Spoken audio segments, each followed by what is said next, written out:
Bismillahirrahmanirrahim. Assalamualaikum warahmatullahi ta'ala wabarakatuh. Al-Fatiha. A'udzubillahi minasyaitonir rajim. Bismillahirrahmanirrahim. Alhamdulillahi rabbil alamin. Arrahmanir rahim. Maliki yawmiddin. Iyyaka na'budu wa iyyaka nasta'in. Ihdinas siratal mustaqim. صراط الذين أنعمت عليهم غير المغضوب عليهم ولا الضالين آمين. الحمد لله رب العالمين، نحمده ونستعينه ونستغفره ونعوذ بالله من شرور أنفسنا ومن سيئات أعمالنا. من يهده الله فلا مضل له ومن يضلله فلا هادي له. أشهد أن لا إله إلا الله وحده لا شريك له وأشهد أن محمدا عبده ورسوله. اللهم صل وسلم على سيدنا محمد وعلى آل سيدنا محمد. رب اشرح لي صدري ويسر لي أمري واحلل عقدة من لساني يفقهوا قولي. أما بعد. Tuan Imam, ahli kata kuasa muslimin dan muslimat, para jemaah yang dirahmati Allah sekalian. Allah berfirman, fadhkuruni azkurkum washkuruli wala takfurun, dalam surah Al-Baqarah ayat 152 pada muka surat 23. Hari ni agak penat sikit tuan. Malam tadi ada program dekat UIA, habis pukul 10.11, lepas tu kena pergi ke Gambang. UIA ada program di Gambang. Saya sampai di Gambang pukul 3, tidur, lepas tu solat subuh berjemaah di Gambang. 8.30 meeting dengan pelajar sampai pukul 10.30, pukul 11 balik sampai sini pukul 2, kota warisan, tak sembahyang Jumaat. Tu meeting pula pukul 3 dengan PIBG sekolah SK Sadak. Habis pukul 5 lebih ambil anak yang baru masuk asrama Sun University, duduk seminggu nak balik dah, tak nak duduk asrama. Masa itu sibuk suruh minta borang tu, lepas tu sekarang ni sibuk suruh ambil. Allah tuan-tuan. Man arada an yastariha fil qabri fa alayhi an yastafida min al umri. Siapa-siapa yang nak istirahat isteri dah ada dah tuan-tuan. Sekarang ni orang tengok saya kadang-kadang rapat dengan isteri tuan. 2 hari lepas makan di kedai, ada orang rumah ikut. Biasa orang rumah tak ikut, sebab dia sibuk. 2 minggu lepas pergi Thailand, ada program apa, Thailand 2-3 hari. Balik-balik ada macam-macam peristiwa yang berlaku dekat Malaysia ni. Payah sibuk Orang rumah pun nak makan sekali juga kan. Duk makan sekali saja. Jadi sibuk penuh dia program. Jadi man arada an yastariha, siapa-siapa di kalangan kita yang nak beristirahat fil qabri, iaitu di dalam kubur nanti tuan-tuan, maka fa alaihi an yastafida minal umri. Siapa-siapa pun kalau nak gitulah, nak rehat nanti dekat sana, dunia ni tak boleh rehat lah. Kena ada je tuan-tuan. Wal asr innal insana lafi khusr illa alladhina amanu wa amilus salihat wa tawasaw bil haqq wa tawasaw bis sabr. Orang yang berjaya dan orang yang tak berjaya, saya dengar dalam kuliah Jumaat yang selepas tadi dia panggil apa, usrah durani tu. Orang yang berjaya pun tuan-tuan masa sama.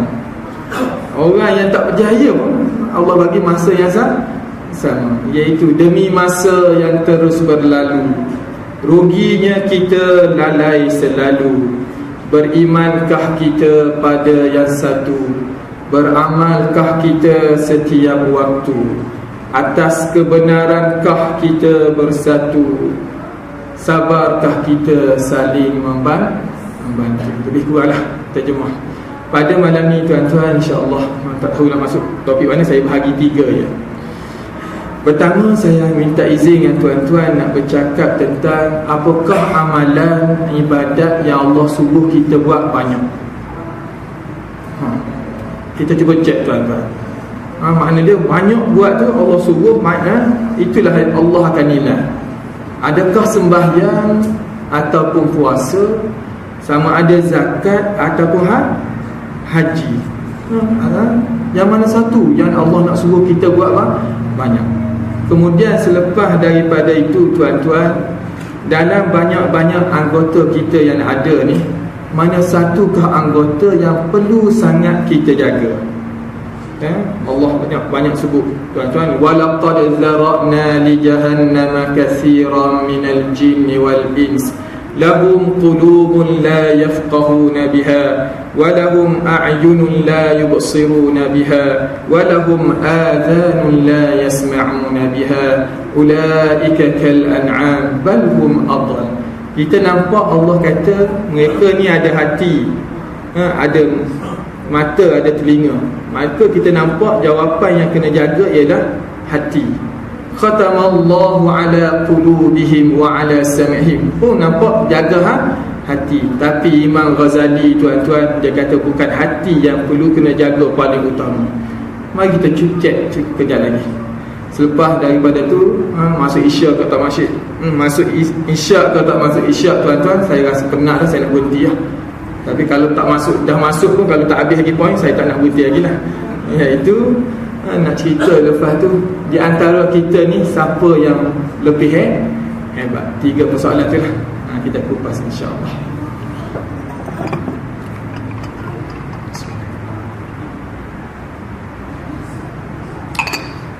Antara ibadat yang paling Allah suruh tuan-tuan, antaranya Nabi kata as-salatu imaduddin, faman aqamaha faqad aqamad-din wa man tarakaha faqad hadamad-din.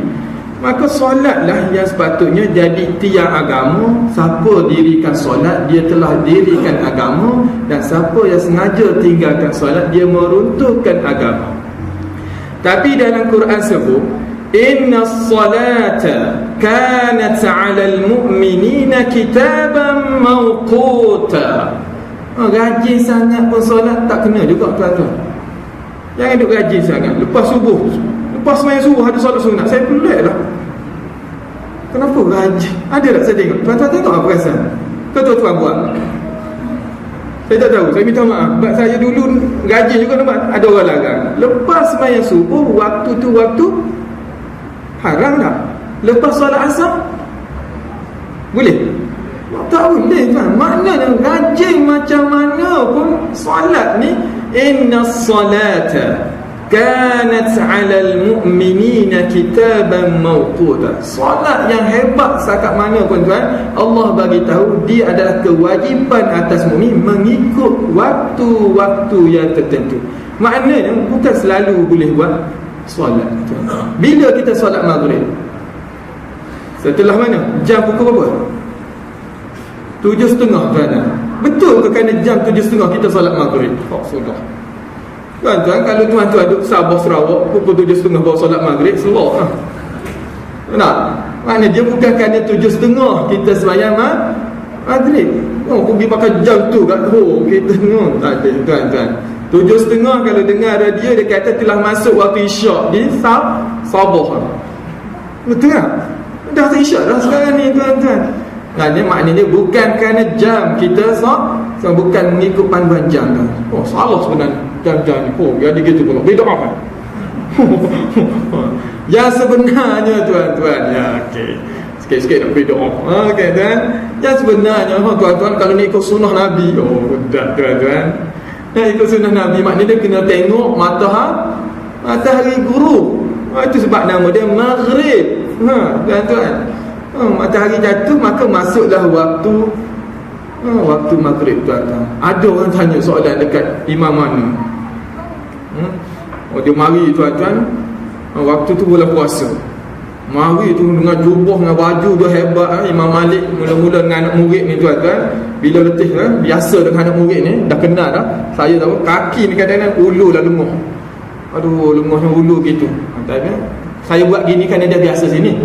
Tapi kalau tak pernah mari, duduk elok apa duduk main kerok kan. Duduk diam sebab apa? Tapi dah biasa. Tengok, biasa dah ni, dah kenal semua ni. Kaki nak letak, bukan kaki tak tani, maknanya dia belunjuk lenguh buat gitu. Tiba-tiba duk belunjuk tuan-tuan, mari seorang syekh dengan pakaian yang hebat tuan-tuan, mari tanya soalan. Rusi tuan-tuan tanya soalan ni tuan-tuan. Tanya soalan, syekh, kalaulah kita puasa tiba-tiba matahari tak nak turun, macam mana? Tadi kaki bila tengok syekh tadi mari kaki belunjuk tu, dia pun tarik balik kaki tu. Tapi tengok soalan macam ni, dia pun letak kaki semula. Dia kata, ada juga soalan bodoh macam ni. Kira lah maknanya benda tu tuan-tuan ada tak berlaku. Satunya tak berlaku tuan-tuan. Dia tanya soalan yang pelik-pelik, macam-macam tuan. Tuan-tuan tanya soalan, gajah boleh makan tak? Lapar. Tadi kawan saya ajak ustaz makan landak tak? Dia kata ustaz makan landak tak? Tuan-tuan, saya ni tuan-tuan tak tahu, bulan lepas anak landak mari kat rumah. Bukan takat landak, anak dia mari duduk main kat rumah. Saya kata, tiga apa duduk main tepi rumah? Tik malam dia jadi ni. Saya ambil letak dalam bekas. Lepas tu saya nak buang. Lepas tu tengok mari lagi 3 hari tuan-tuan. Ya Allah, dia kenal rumah wali ke rumah apa saja aja. Jadi mana dia kejap lagi pukul 10 nak pergi makan landak tak ada landak tuan-tuan. Ni gajah tuan-tuan, boleh nak makan gajah? Kenapa tak boleh makan gajah? Kata gajah ada taring, mana ada taring gajah? Gading. Tuan-tuan, gajah tak ada kan? Bukan taring. Kuku gajah ada kuku ni ke? Kuku cakar, tak juga. Gajah makan apa? Benar-benar tu menerkam, tak ada juga. Gajah makan tebu macam rumput tuan-tuan, macam lembu lah. Jadi boleh lah makan. Nak jawab gitu. Saya pun tak tahu nak jawab macam mana. Saya kata ginilah, kalau nak makan sangat kena sembelih. Macam gitu kena sembelih jadi dia nak sembelih tu jangan ajak saya, sembelih dia tu aja. Mana saja-saja kadang-kadang soalan tuan-tuan.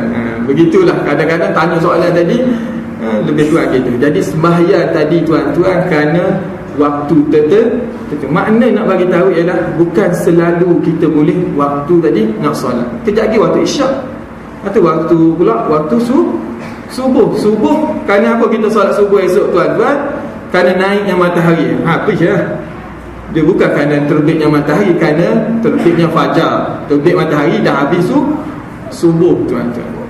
Okey, itu keadaan nak bagi tahu bukan solat yang menjadi satu yang Allah suruh selalu banyak. Habis itu yang mana? Mari kita tengok satu lagi ibadat nama dia puasa.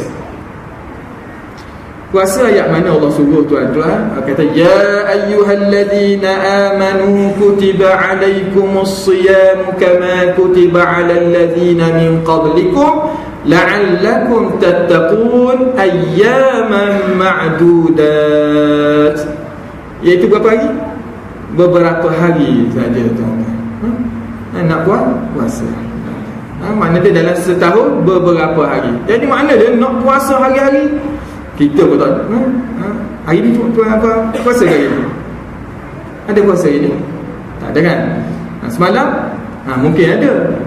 Kejap lagi tuan-tuan salat majlis salat, esok dia nak sembahyang istisqa. Jadi sunat sebelum sembahyang istisqa ni nak minta hujan ni tuan-tuan kenalah berpuasa selama 3 hari. Dia pun ajak saya, ustaz mari esok mari qiyamul lail, lepas tu minta jadi tok imam. Tok imam tak puasa tuan, kena cari orang lain. Maknanya dia puasa ni bulan Ramadan, dan juga bagi mereka yang sunat-sunat tu puasalah. Tapi nak puasa hari raya tak boleh. Nak puasa pada hari-hari tasyrik pun tak boleh tuan. Orang datang keadaan uzur pun tak boleh. Maknanya dia bukan puasa juga yang Allah suruh selalu. Mana ibadat yang Allah suruh selalu tuan-tuan? Zakat. Tuan-tuan, zakat setahun sekali, yauma hasadi, pada hari kita tuai benih tadi tuan-tuan. ataupun hari tahun haul dia cukup nisab dia, tu bukan kita kaya, itu zakat. Haji man istata'a ilaihi sabila, dalam keadaan kita boleh nak pergi sana, haji. Jadi manakah suruhan Allah supaya kita ni banyak-banyak buat tadilah, fazkuruni azkurkum washkuruni wala takfurun. Banyak benda yang Allah suruh tuan-tuan adalah ingatkan Allah Ta'ala. Ingatkan Allah tuan-tuan. Dalam sembahyang pun ingat Allah, di luar sembahyang pun ingat Allah. Dalam bulan Ramadan pun ingat Allah, di luar bulan Ramadan pun ingat Allah. Semasa menunaikan zakat dan pergi haji ingat Allah, dan selepas tu pun kena ingat Allah. Ada orang tanya soalan, dia tanya soalan tuan-tuan, dia tanya saya dulu, ustaz lulusan apa? Allah tuan-tuan, maknanya saya pun bimbang lah, takut nak jawab. Saya pun gerti sangat nak jawab soalan tuan. Dia tanya dulu, berkaliber ke tak berkaliber? Nak jawab soalan. Saya kata saya mengajar UIA pusat asasi, lepas tu bahasa Arab je. Tak apalah nak tanya soalan ni saya. Soalannya tuan-tuan, dia kata kalaulah ada satu syarikat yang mana dia dah memang allocate certain amount untuk diberi kalau siapa-siapa tolong syarikat ni dapat projek, jadi macam tu boleh ke tak? Yang bertanya tu kan dengan janggut saya panjang janggut dia. Mana saya pun nak jawab macam mana, malu nak jawab tuan, sebab selalu duduk makan apa tak. Dia tanya soalan macam ni, bukan orang sini lah, orang Afrika. Dan saja dia tanya, dia nak tahu. Tapi dia kata macam boleh, sebab apa? Dia tak minta tuan-tuan, dia tak minta pun. Tapi memang syarikat tu dah ada dah sebahagian untuk beri pada sesiapa tuan-tuan. Allah tuan-tuan. Macam mana ni? Kita sembahyang dah, puasa dah tuan-tuan, zakat dah, haji dah, tapi Allah uji dengan keadaan tertentu tuan. Ingat tak kita pada Allah? Masa tu bila datang dunia tuan-tuan, kita duk nampak benda tu boleh. Sebab apa? Dia telah allocate. Saya kata boleh. Boleh tuan-tuan. Siapa-siapa yang ada syarikat yang mana dia allocate dah boleh, tapi tak boleh bagi kat dia, boleh bagi kat saya. Betul tak? Dia tak boleh bagi pada orang yang meluluskan tadi, tapi dia boleh pergi pada siapa-siapa. Dia mari kat masjid ni, dia kata nak buat kenduri sikit. Sebab apa? Syarikat dia dapat tender ni, jadi dia nak bagi kerana kesyukuran. Boleh tak? Boleh lah, jangan haram pula tuan. Tapi nak bagi pada orang yang ada dalam tu memang tak boleh. Nabi pernah ditanya kan, seorang sahabat kerja dia jadi amil, tiba-tiba orang bagi lebih pada dia. Nabi tanya, kalau mu tak kerja jadi amil, mu dapat tak? Tak dapat. Jadi kena serah balik Allah. Jadi itulah nak tahu kita ni ingat Allah ke tak ingat Allah tuan-tuan. Kita boleh ingat Allah semasa berdiri depan Allah. Kita boleh ingat dalam keadaan kita puasa tuan-tuan. Kita boleh ingat Allah masa kita berharta dan kita pergi. Tapi dalam keadaan tertentu kita mungkin tuan-tuan, Allah nak uji. Itulah besarnya mengingati Allah. Fa idza qudiyatis salatu fantashiru fil ard wabtaghu min fadlillahi wadhkurullaha katsiran la'allakum tuflihun. Hari ni hari Jumaat tuan-tuan. Hari ni hari Jumaat. Macam mana kita boleh tahu hari ni hari Jumaat? Ada tanda ke? Kat mana ada tanda? Kita boleh tahu waktu maghrib ada tanda, ghurubus syam. Kita boleh tahu kejap lagi waktu masuk waktu isyak dengan habisnya warna merah di langit tuan-tuan. Tuan-tuan kejap lagi tengok ada lagi warna merah, mana boleh sembahyang maghrib lagi lah. Tengok lampu lain kan, tak boleh. Negara kita ni susah tuan-tuan. Ada orang tengok tuan, ada hantu duduk main atas langit. Rupanya lampu spotlight. Dia malam-malam balik pukul 2-3 pagi, lepas tu nampak dekat nilai tu ada macam dia kata ada putih anak Ustaz, lompat ke sana, lompat sini. Kata tengok molek kan. Rupanya lampu dekat expo tu kan dia laser tak. Dia jenis penakut. Dia kata itu makna dia. Jadi dia nak tentukan sesuatu tu pada ni. Jadi tuan-tuan, nak tentukan hari ni hari Jumaat, dapat cium ke hari Jumaat ni? Kita boleh tentukan solat kita maghrib sampai subuh tuan-tuan, semua ni kerana matahari. Dan nak menentukan hari ni 21 ke 20 bulan ini? 21. Semalam 20, hari ni 21, ni dah masuk 22 22 tuan-tuan, Rabiul Akhir. Dalam Islam dia tengok pada mana nak tentukan benda ni, dia tengok pada bulan. Tengok pada bulan tuan. Nah, tengok bulan, bukan bulan lain, bulan atas langit. Bulan lain tak boleh tengok sangat tuan-tuan. Tuan-tuan tengok ustaz ni orang bulan, bukan saya orang bulan. Saya nak kata tuan-tuan, kita ni kena tengok kat bulan. Tuan-tuan ni mudah sangat prasangka. Saya kata nak tentukan hari ni 21 ke 22, tengok pada saiz bulan tuan. Maka Tok Janggut pula hantuah ke dulu-dulu kalau nak janji dengan kawan-kawan dia kata kita akan bertemu di sini bila 2 purnama. Dia mana ada hari kan, dia balik pada bulan. Duduk mana-mana pun tuan, orang akan tengok bulan atas langit. Tak tahu sebab apa. Jadi gitulah keadaannya. Maka menentukan hari tadi adalah pada bentuk bulan. Ada kawan saya hantar mesej WhatsApp, senang sekali WhatsApp. Dijemput pada kawan-kawan, kenalan-kenalan yang mengenali saya pada perkahwinan saya kali kedua, iaitu pada 29 hari bulan Februari. Kita kata berani dia ni hantar mesej tu. Ada tak ibu-ibu suami buat gitu? Cuba cek WhatsApp dia ada. Dia hantar. Tuan-tuan, kita kata berani dia mau buat mana? Dia kata rupanya 29 Februari. Ada tak bulan ni? Tak ada tuan-tuan, bulan ni hanya 28 saja. Allah tuan-tuan, nampak serius dah. Maknanya bulan Islam dia tak ada, dia sama ada 29 dengan 30. Rajin puasa pun antara 29 dengan 30. Dia tak mari 28, dia tak lebih sampai 30 sampai 31. Itu tuan-tuan. Itu nak tentukan hari ni 21 tuan. Nak tentukan hari ni hari Jumaat, macam mana nak buat? Kaedah dia Ustaz tahu tak?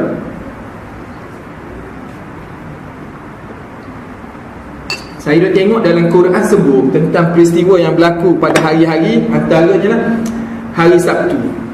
Dilarangnya umat Nabi Musa keluar berniaga, bukan niaga, tangkap ikan. Hari apa? Hari Sabtu. Itu hari Sabtu. Maka kena cek tu hari Sabtu. Dan satu lagi, kefarduan solat Jumaat. Yang hari lain tu ada Ahad ke Isnin tu saya tak perasan sangat lah. Cuma tuan-tuan, nak tentukan hari ni hari Jumaat tu, ya Allah, payah sikit saya nak cerita tuan-tuan. Sebab apa? Dia kena tengok bearing tak? Dia kena tengok pada bumi ni, globe bumi ni kat mana kita letak mulanya 0 darjah. Tuan-tuan kenal tak seorang ni nama Juha? Ada orang sini nama Juha? Bukan Juha. Juha ni dalam watak orang Arab tuan, cerdik tapi tak boleh nak tumpang. Cerdik seorang dia. Maka orang kampung pakak marah dia. Dia kata kita nak buat macam mana supaya Juha ni keluar. Antara soalan yang pernah tanya pada Juha tuan-tuan, supaya dia sakit hati, dia kata, Juha, bila mu nak mati? Ada tuan-tuan tanya orang kita. Tuan-tuan tanya, Syekh, bila Syekh nak mati Syekh? Tak boleh tanya soalan tu tuan-tuan. Tapi orang pergi tanya Juha, mu nak mati bila? Dia kata, Allah, kenapa sampai gitu sekali benci kat aku, tanya bila aku nak mati? Bukan benci Juha, kami sayang kamu. Habis tu tanya kenapa soalan? Tak, kalau kamu nak mati, kalau kamu mati nanti kami nak pesan. Pesan apa? Nak kirim salam. Salam untuk siapa? Mak aku. Nak kirim salam. Pedih tuan-tuan. Tapi Juha cerdik tuan-tuan. Dia kata, mu tahu mana aku masuk neraka? Faham kan? Faham tak? Pandai sangat kata aku nak mati bila, tapi mu tahu mana aku ni nak masuk neraka? Makmu neraka. Macam aku tak boleh bagi salam kat dia. Kena tak ada air tuan-tuan. Marah orang. Padahal cerdik dah soalan tadi. Maka tuan-tuan, Juha ni orang suruh dia buat apa? Kita suruh Juha ni keluar daripada kota warisan. Macam mana? Maka soalan yang disuruh pada Juha, suruh buat satu kerja survey. Yang tuan-tuan nampak dekat ARL survey tu. Dia cari apa tu? Titik point tu. Betul tak? Nak luaskan jalan tu dia kena ada. Jadi orang suruh Juha buat apa tuan-tuan? Suruh cari manakah pusat bumi ni. Tuan-tuan, pusat bumi kat mana? Kat daya bumi? Tak ada. Pusat Islam, mana pusat Islam? Sebelah, itulah Masjid Negara, pusat Islam. Tapi dekat Bukit Bintang, orang kata banyak pusat Islam. Tak tahu saya. Tak saja tu kan. Jadi tuan-tuan, bila Juha disuruh untuk cari pusat bumi tuan-tuan, rusak planet bumi ni. Dia kata nampak sangat orang kota warisan ni tak sayang kat dia. Dia kata tak apalah, cuma syaratnya mari nak keluar tu buat kenduri sikit lah. Tuan-tuan, buat kambing ke apa, dia pun packing barang-barang nak keluar tuan-tuan. Hari tu jalan 2-3 langkah sampai tahap situ, tapi jalan tidak berhenti. Orang kata kerana Johor berhenti pula, dia pun pacok tongkat dia kat sini, kat situ depan tu. Pacok tuan-tuan. Orang kata, "Patut Tuhan, kau tak gerak?" Dia kata, "Inilah pusat bumi." Nipu Johor, dah lah makan kenyang apa. Dia kata, "Tak percaya, mana nasi?" Ada nasi sini. AJK mana-mana ukur. Kalau tak percaya, ukur sendiri. Inilah pusat bumi. Maknanya tuan-tuan, bila kita nak buat pusat bumi ni tuan-tuan, letaklah di mana-mana pun kutub utara kita, garisan tu letaklah di mana-mana pun kita boleh kira sebagai kosong. Dan sampai satu bandingnya akan jadi 360. Okey, yang menentukan hari, saya minta maaf saja, tak ada benda nak fikir tuan-tuan hidup ni. Sebenarnya kita ni berpusing ni tuan-tuan, mana letak zero darjah, dia letak pada Greenwich tuan. Tapi katalah eloknya kalau kita letak zero tu tadi pada awwalu baitin wudi'a lin nas bi Makkah. Tu mana itulah. Kalau seeloknya kalau letaklah mula tarikh tuan-tuan, situlah. Kenapa? Dia punya kesan dia tuan-tuan apa dia? Iaitu apabila Greenwich mendapat hari Jumaat dulu tuan-tuan, kemudian Tokyo, lepas tu Bangkok dengan kita tuan-tuan. Lepas tu lama-lama barulah Mekah baru dapat Jumaat. Berbanding kalau Jumaat tadi kita letak pada garisan Mekah yang dapat, maka Jumaat lah Mekah yang layak jadi Jumaat. Lepas tu baru kita. Jadi itulah nak tahu mana kesan, mana tempat letaknya tuan. Sebab tu anak murid saya tanya satu soalan, "Ustaz, betulkah hari kiamat ni berlaku pada hari Jumaat?" Ingat tak itu soalan? Tak ada. Betul tak tuan? Hari Jumaat akan jadi? Lepas tu dia tanya pula, kalau jadi hari lain? Ya Allah tuan-tuan, dia jadi masalah betul. Kita dah kata betul lah hari Jumaat. Dia kata kalau jadi hari lain? Kata kalaulah jadi hari lain, baru kita tahu itulah hari yang Jumaat yang sebenarnya. Tak sempat nak tukar dah, dah kiamat dah. Betul tuan-tuan.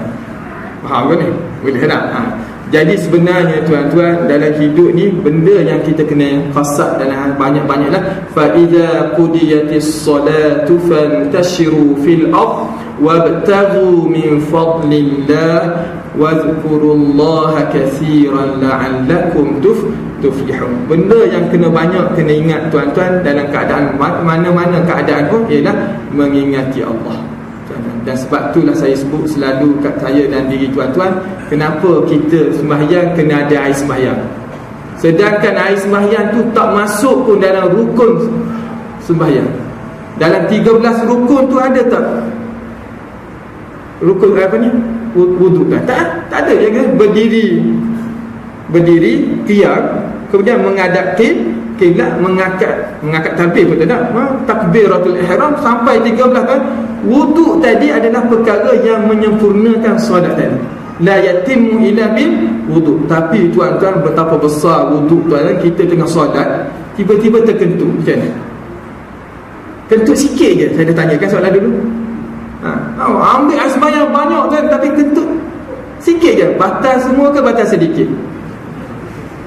Sudah tuan-tuan ingat balik, tak dia akan batal semua.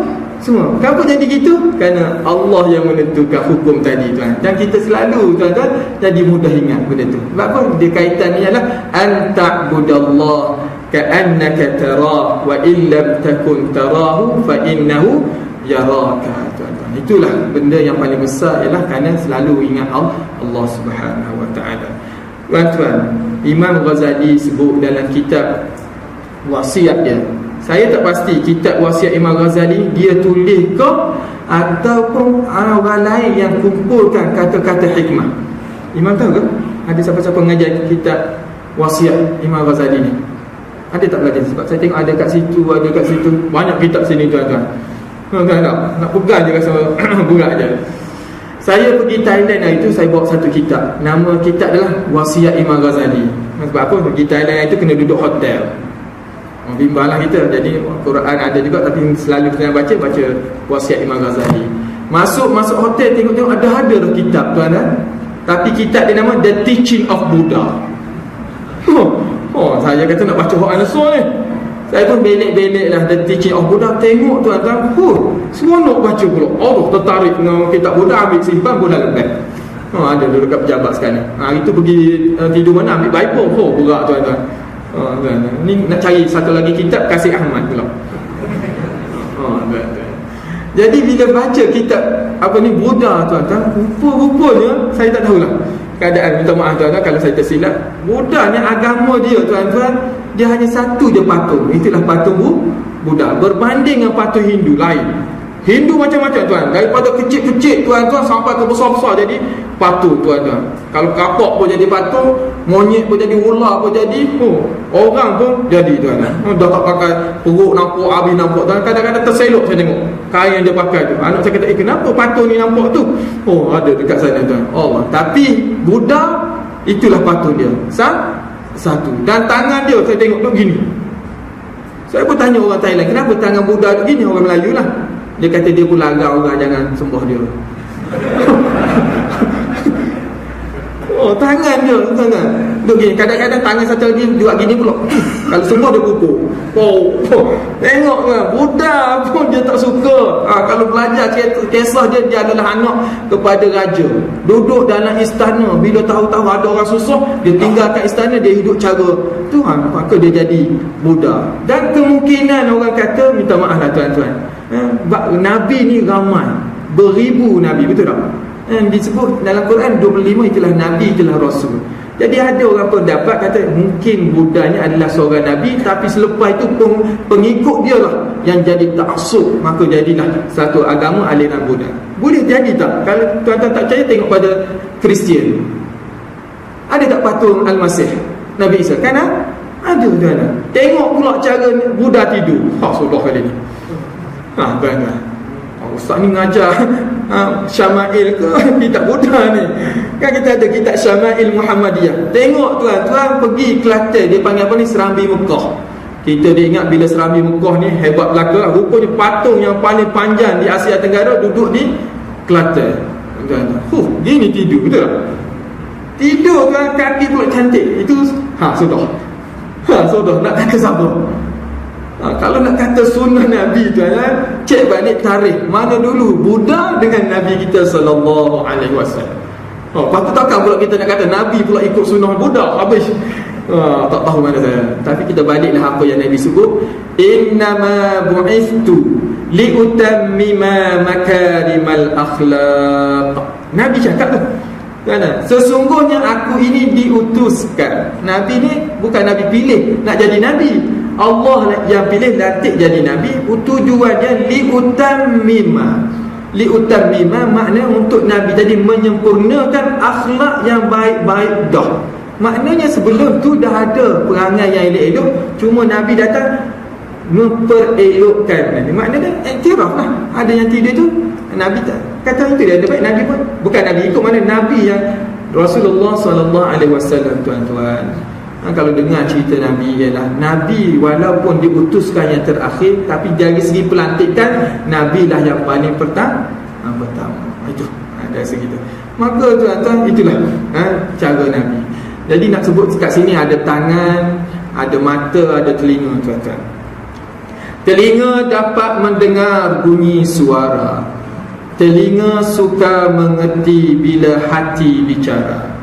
Mata dapat melihat di dalam terang. Mata silau di cahaya terang benderang. Tangan dapat mengambil barang yang dekat. Tangan lenguh mengangkat barang yang berat. Tangan, telinga, mata adalah makhluk Tuhan. Ada kelebihan, punya kelemahan. Itulah tandanya kita semua ini adalah makhluk Tuhan. Terkata Imam Ghazali tuan-tuan, dalam banyak-banyak benda yang kena jaga ni, mana satu yang kena jaga utama sekali? Kita tengok ayat Quran suruh, khatamallahu ala qulubihim wa ala sam'ihim wa ala absarihim ghishawa wa ala absarihim ghishawa. Bagi orang yang biasa baca Quran, dan ni dia baca, boleh tak baca macam ni?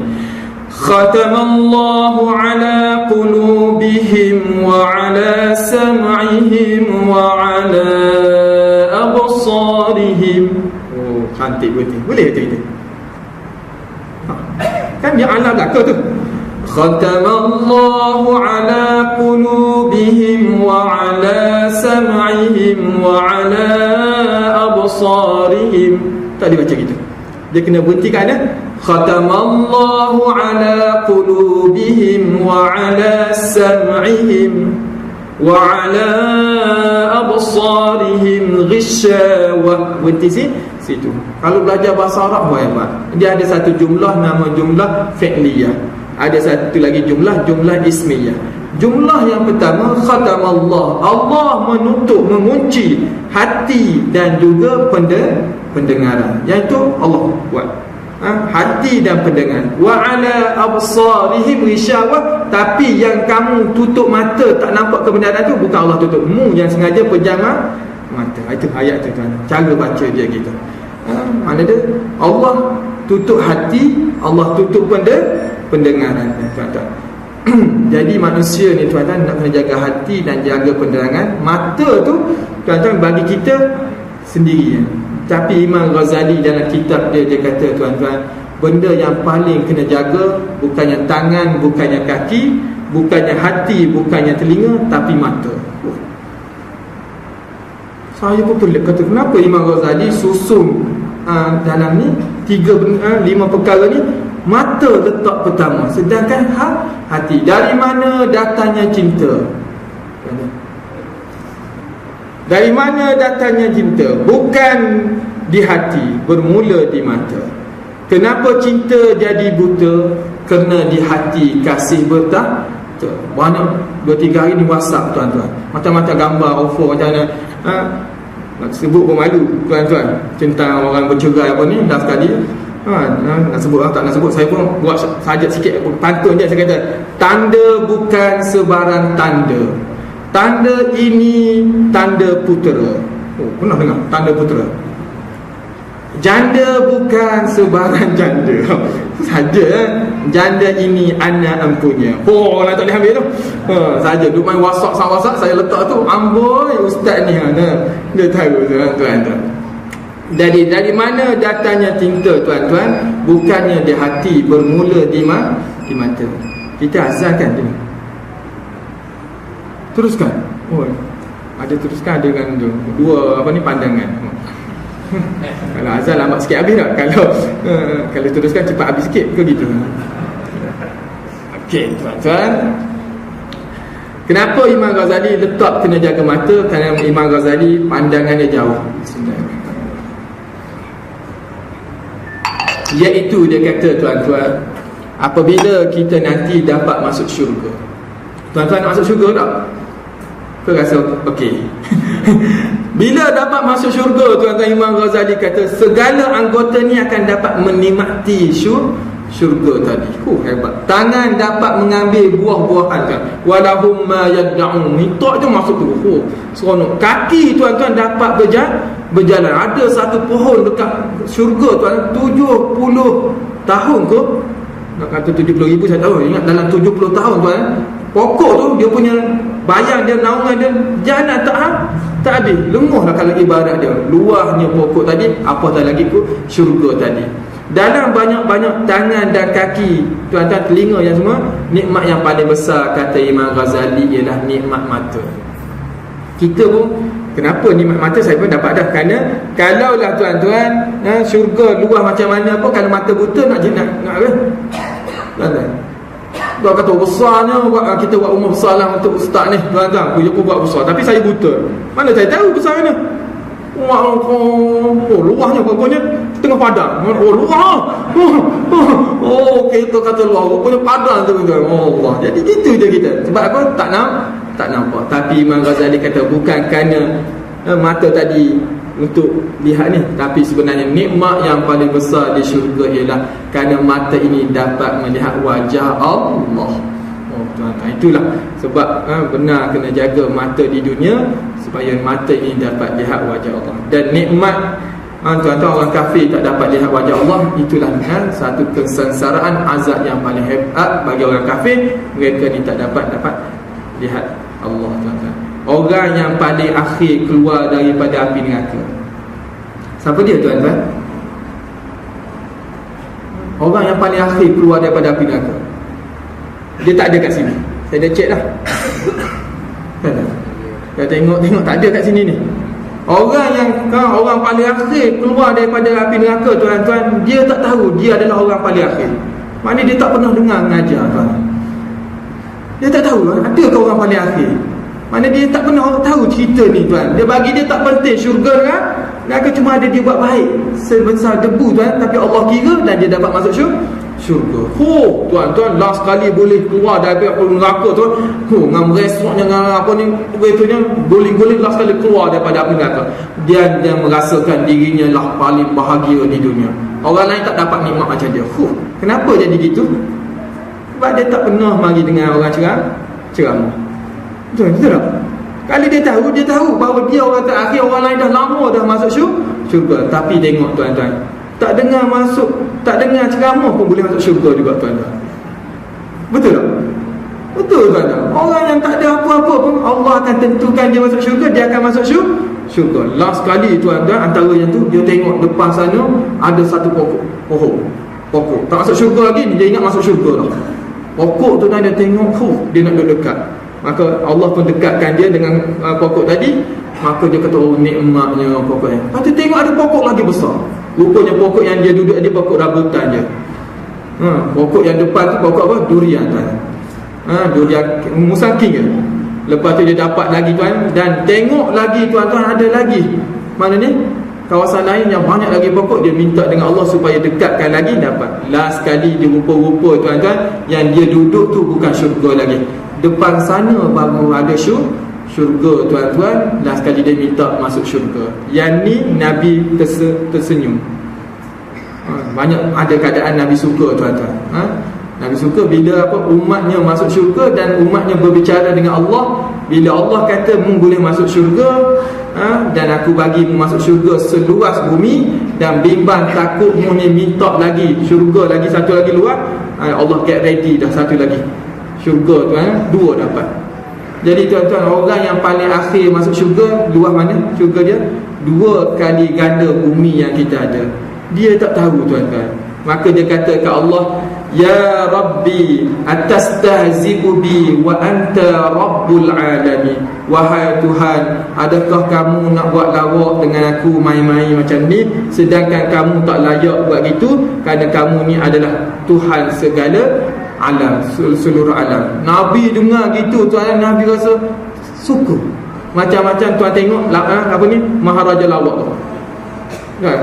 Dia ingat Allah pun lawak juga. Ya Allah, Allah kata betul bagimu adalah syurga, tapi dia kata macam lawak. Dia nak sikit je masuk ke syurga, tuan-tuan, tapi Allah nak bagi 2 syurga kat dia. Dia kata, atastahzi'u bi ya Rabbi wa anta Rabbul alamin. Adakah kamu nak lawak, tuan-tuan? Orang macam ni siapa dia, tuan-tuan? Orang peminat Maharaja lawak. Tapi tak apa, tuan-tuan, walaupun dia minat Maharaja lawak, akhirnya dia dapat juga masuk syurga Allah Ta'ala. Jadi, tuan-tuan yang dirahmati Allah, apa lagi saya turut tangan tuan-tuan, iaitu di antara kita semua ni, siapakah yang paling hebat, tuan-tuan? Ini Profesor Torla Hassan, selalu bila nak mesyuarat, dia kata, mari dulu sebelum mesyuarat kita tanya, siapa hebat? Mentang-mentang dia profesor, tuan, tanya kita siapa dia hebat, mestilah kita kata Prof hebat. Dia kata tak juga. Walaupun aku bawa Porsche, tapi bila depan traffic light merah, aku kena berhenti juga. Tak hebat aku. Bagus dia, tuan. Dia nak tanya kita, nak test kita, siapa yang paling hebat antara kita semua ni. Deputy Dean semua ni yang duk mesyuarat minggu-minggu ya, siapa paling hebat? Kita kata dekan lah paling hebat. Kita jet semua dekan kita, tuan-tuan, depan dia. Dia lah, pilih kita kan, jet semua. Dekan hebat. Dia kata pandai ni. Dia kata aku pun tak hebat sangat walaupun aku Porsche. Porsche, tuan-tuan. Depan traffic light aku pun kena berhenti. Tak hebat rupanya aku. Jadi siapa hebat? Dia kata Nuh, yang ada apa ni, traffic, tuan-tuan, menteri lebih hebat daripada profesor. lampu merah pun pakat redah juga. Oh, tu orang yang paling hebat tuan-tuan. Tapi rupa-rupanya tuan-tuan, menteri pun tak hebat sangat. Siapa hebat? Raja lebih hebat daripada menteri tuan-tuan. Oh, depan menteri ni, depan kita pun hebat dia, depan raja tunduk. Tengok tuan-tuan. Dan raja tuan-tuan, siapa pula lebih hebat daripada raja? Ada dah nampak dah. Tuan-tuan, raja tuan-tuan, kalau dia naik kereta tuan, tiba-tiba lembu litah. Lembu litah atas jalan raya, siapa kena berhenti? Raja berhenti. Jadi mana lebih hebat tuan-tuan? Lembu pula lebih hebat daripada raja. Gitulah tuan-tuan. Jangan tak rasa hebat sangat tuan-tuan. Kadang-kadang ada benda-benda lain yang lebih hebat daripada kita. Itulah tuan-tuan nak menunjukkan yang lebih hebat adalah Allah. Wallahu ala kulli syai'in qadir. Sebab tu percaya kita pada qada dan qadar. Allah lah yang mempunyai kuasa mutlak menentukan segala sesuatu dalam perkara hidupnya tuan-tuan. Jadi sekadar tu dulu tuan-tuan. Rasa penat dah mata ni nak mikir tuan-tuan. Nak banyak cerita lagi. Kalau cerita banyak lagi dia jadi drag pukul 9.30 tak habis. Tapi ada setengah cerita tu saya dah nampak tuan-tuan pun dah dengar dah 2-3 kali dah rosak ni dah cerita ni. Tapi dia lebih gitulah tuan-tuan. Tujuan dia adalah fazkuruni azkurkum washkuruli wa la takfurun ya ayyuhalladzina amanu ista'inu bis-sabri was-salah innallaha ma'as sabirin. Tuan-tuan, itulah kita, iaitu banyakkanlah ingat Allah dan dirikanlah salat. Aqulu qawli hadza wa astaghfirullahal azim li wa lakum. Assalamualaikum warahmatullahi taala wabarakatuh. Kita tutup dengan tasbih kafarah dan surah Al-Asr. Subhanakallahumma bihamdika asyhadu an la ilaha illa anta astaghfiruka wa atubu ilaik. Bismillahirrahmanirrahim. Wal 'asr innal insana lafi khusr illa alladhina amanu wa 'amilus salihati wa tawasaw bil haqqi wa tawasaw bis sabr. Allahumma salli 'ala Muhammad